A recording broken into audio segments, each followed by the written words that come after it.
Welcome back, everybody. So let's get into the top 10, I guess, wildlife camera picks that I would suggest.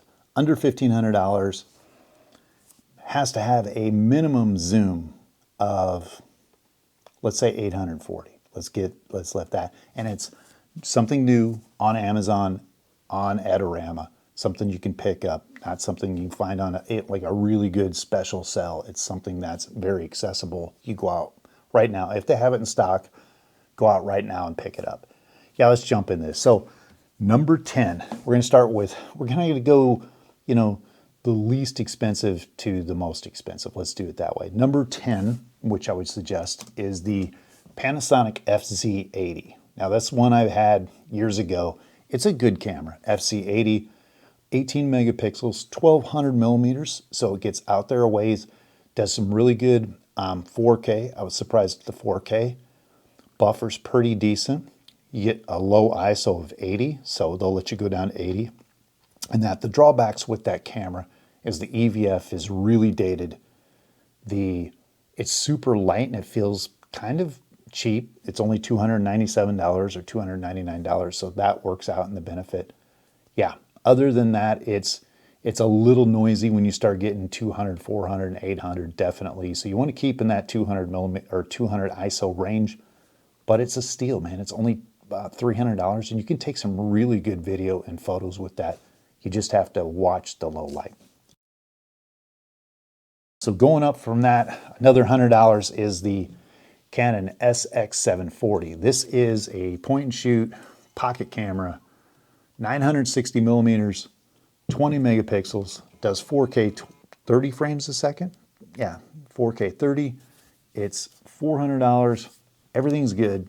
Again, these small sensor cameras, the biggest or the largest, weakest link is the sensor size and low light. So that's the things you're going to have to look out for when dealing with these cameras. But there's no EVF. It is a true little point and shoot. Probably it is the smallest camera in this lineup that I would suggest. But image quality is good. Check out my image quality comparisons when we're talking about that, because it does shine fairly well against the competition, but it's definitely worth looking into. Number 3, the Nikon A1000. So it's a 16 megapixel camera, 840 millimeters versus zoom, $476. It has a tiny EVF, which is nice. That's the added value versus the smaller camera, the point and shoot. And performance-wise, I think the image quality is a little bit better than the SX740, a little sharper, has a little bit more noise, but overall, focus is a little bit lacking. If I was going to bang on that camera to a certain extent, I would say that the focus is slow, and you have to make sure you nail it, because once it acquires focus, it's generally accurate. It just struggles to get the focus, and that's kind of with some of the Nikons running the gambit with their point and shoots. But yeah, that's $476. Not a bad camera, very pocketable. You can move it around. Number four, Canon SX70H.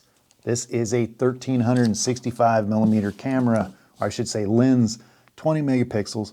It's got a great EVF, great buffer, focuses faster than the Nikons. It's a little noisy, and their noise aggression, I should say noise reduction, is very aggressive. And so sometimes they can wipe out a lot of the detail in the image. But overall, image stability of the lens, the camera setup, focus is fast, it works well. It is $599. Not a bad choice. It's probably, to me, one of my favorites. Carry around, do everything type of camera. Let's say if you're in the mountains hiking, if you're here, you could do that. You could just walk around. You could sit with it, no problem. Works well. It's got an external mic jack. It does 4K 30. Covers all the bases. It just doesn't do exceptionally well in low light. That's the biggest thing with these small sensor cameras. Low light. You're going to hear it again. Yep. Number 5, the Nikon P950. This is one of those cameras. Yep, it is much bigger than the SX70, but it is a true bridge camera. It has manual focus. It has all the dials on the back. It comes in at $799, but the zoom is substantially larger, meaning it goes from 24 millimeters out to 2000, which is gigantic when you look at that big picture. So 16 megapixels, manual focus switches everywhere, internal mic, you got a hot shoe jack point. You basically does everything a bridge camera needs to do. The weaknesses are low light and focus speed and buffer. Those are really the big things there. Buffer, you're going to get about 21 JPEGs before it starts locking up. You're going to have some issues in low light with the focus, but you have manual focus. And the manual focus works extremely well once you get used to it. So that's not really a big a deal as you might think. Just make a note of that. 800 bucks, not too bad. Number 6, the big daddy, the grand one of them all, the Nikon P1000 at $1,000. It's 3 pounds. It is so much bigger than every point and shoot out there. And there's a reason. It 24 to 3,000 millimeters. It's by far my biggest zoom in my camera bag. Keep it around. Manual zoom ring. It's got all kinds of, zoom in and out, hot shoe, everything that the Nikon 950 has, this has, and a little bit more. Again, it's probably twice the weight of the P950 and 3 or 4 times the weight of the Canon. Again, $1,000 get you out there. Focus is a little bit slow, especially at 3000 in low light, but you have an easy manual focus. Again, Nikon, the issue, low light, noise. Again, all these sensors have that, and focus speed and buffer. That's pretty much it. But for $1,000, it's not a bad camera to have because it can replace just about everything you want if you get the right lighting conditions. So from here on out, number 7, this is where things change up, guys, and things get expensive quite quickly. I'm gonna preface this number 7 as the EM Mark 1, 2, or 3. You can pick it up at Adorama, Amazon, for about $500–600. And then we're gonna put on the 100 to 300 lens, which is actually a 2x multiplier on that camera. So you get great image stability, you got a nice EVF, you got mic jacks, you got 4K, you got pretty much everything you need along with that. But you're probably saying, well, it's only 600 millimeters. But there is a 2x digital multiplier in that camera that works phenomenal. And normally I wouldn't say that, normally I don't use that, but I've used it multiple times. So this is a camera that gives me 1200 millimeters with a micro four thirds sensor. The ISO performance is much better than the small point and shoots. And at 1200 millimeters, show you a couple photos, it does really, really well. That lens of the 100 to 300, which is about $547. And then you put on an EM Mark 10, EM10 Mark 2 or 3, that's going to be about $600. So you're right around $1,100–$1,200. Not bad, 1200 millimeters worth of zoom.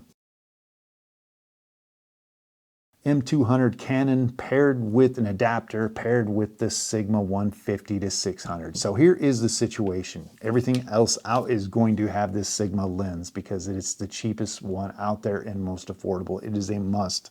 And it's kind of the first time buyer of a big, expensive wildlife lens.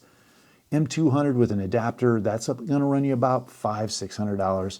This Canon mount, EF mount, Sigma is going to run you $900. So we're right at the $1,500 level or mark, and it works out pretty well. You guys have seen this combination, the M200 and this bigger lens, in my backyard birding video. Check it out, and you can see some of the images there. You get exceptional bokeh, exceptional noise. The M200 has the latest image, 24 megapixel image quality, all that, and you can use it as double duty for portraits or just a walk around, landscape, street photography kind of camera with a really small camera. So it does awesome. It's not the most ideal with the package with this big lens mounted, but once you get set up, it works well.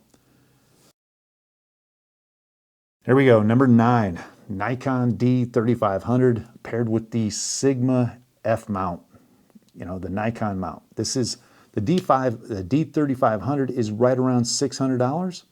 Along with the $900 lens, you're right, $1,500 or so. You're right at that mark. It's going to work well. That's the only one I haven't used out of this combination, out of these 10 cameras. That's the only one I haven't used in the field but I've used Nikon enough to know that that is plenty ample for the task. You're going to do well with it. It's going to be a smaller EVF. I've looked through them. It's going to be a lighter camera, but not bad. 24 megapixels. You'll be fine. Everything will be good. Number 10, my favorite camera that I would probably suggest. Probably matches just about everything out there as far as functionality. The SL3 Canon, which is $599, and the Canon mount Sigma lens 150 to 600. Use this. It's got 4K video. It's got just about everything you want. It's a great backup camera. If you're a DSLR guy, to me, that's definitely one of those you put in the back just in case your 90D breaks or your Mark II or something. You have that to fall back on. Crazy good for the value. It's updated just a couple of years ago from the SL2 to the SL3. I've used the SL2. Works well. SL3 same thing. For that, you know, you're again $1,400, $1,500, and that's where if you're gonna go up from there, folks, it's gonna get really expensive. If you update your glass to, let's say, a Sony 200 to 600, not gonna happen. Sony doesn't really have a camera right now at this price point. They have a $2,000 lens, and then probably a $500 or $600 body. You can get an adapter with this to go in there with the Sigma, and that would be a nice option as well. But yeah, it's kind of in those lines, in the realm of that. Not a whole lot of image stability going on. But yeah, that's the top 10 I would suggest that I've used. Definitely worth it. From $300 all the way up to $1,500. Let me know what you guys think, questions, comments, concerns, and I will see you next week.